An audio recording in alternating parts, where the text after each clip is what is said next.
আমাকে একটা ছোট্ট চিঠি লিখে বলেছে, বাবা আমি ইমান বিক্রি করবো না, প্রয়োজনে জীবন দেবো, তবে মিথ্যা সাক্ষী দেবো না।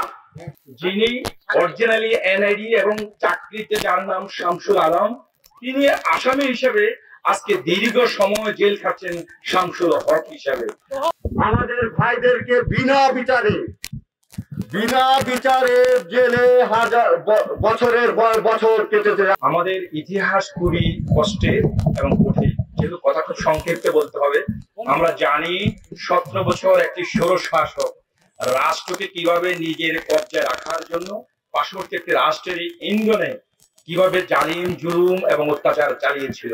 সে তার শাসন ব্যবস্থাকে দীর্ঘায়িত করার প্রয়াসে আমাদের বিডিআর এবং সেনাবাহিনীর মধ্যে যে সকল চৌকস অবিচার ছিলেন তাদেরকে হত্যা করার উদ্দেশ্যে ফিলখানায় একত্রিত করে তারই একটা নাটক সাজিয়ে তিনি ছিলেন। তিনি আবার এই ঘটনাকে ভিন্ন গাথের নিয়ে যাওয়ার জন্য সেই প্রয়াসে উনি আবার নিরপরাধে বিডিআরদেরকে আসামি করেছিলেন।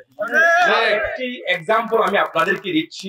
আমার একজন মামা, ওনার নাম হলো শামসুল আলম, তিনি একজন সহকারী কার্পেন্টার, অথচ উনি শামসুল হক নামে এবং কার্পেন্টার নামে আসামি হয়েছেন।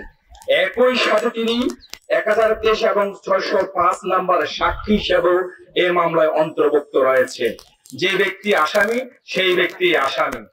যিনি অরিজিনালি এনআইডি এবং চাকরিতে যার নাম শামসুল আলম, তিনি আসামি হিসেবে আজকে দীর্ঘ সময় জেল খাচ্ছেন শামসুল হক হিসাবে।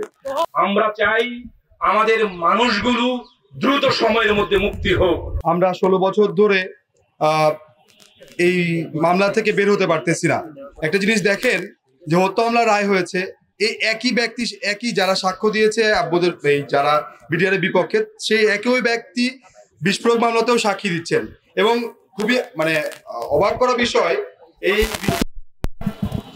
8-10 বছর 12 বছর ধরে মাত্র 212 জনের সাক্ষী গ্রহণ করা হয়েছে। এটা যেহেতু 18 তারিখে কোর্ট আছে, আমরা চাই এই কোর্টটা যেন হয়, কারণ গত অনেকগুলো ডেটে কোর্টটা হয় নাই। আমরা চাই এই কোর্টের মাধ্যমে এই যে বিস্ফোরক মামলা, এই বিস্ফোরক মামলাটা নিষ্পত্তি করা হোক। আমার বাবা আমাকে একটা ছোট্ট চিঠি লিখে বলেছে, বাবা আমি ইমান বিক্রি করবো না, প্রয়োজনে জীবন দেবো, তবে মিথ্যা সাক্ষী দেবো না। আমার বাবাকে তখন জেলে পাঠিয়ে দেয়।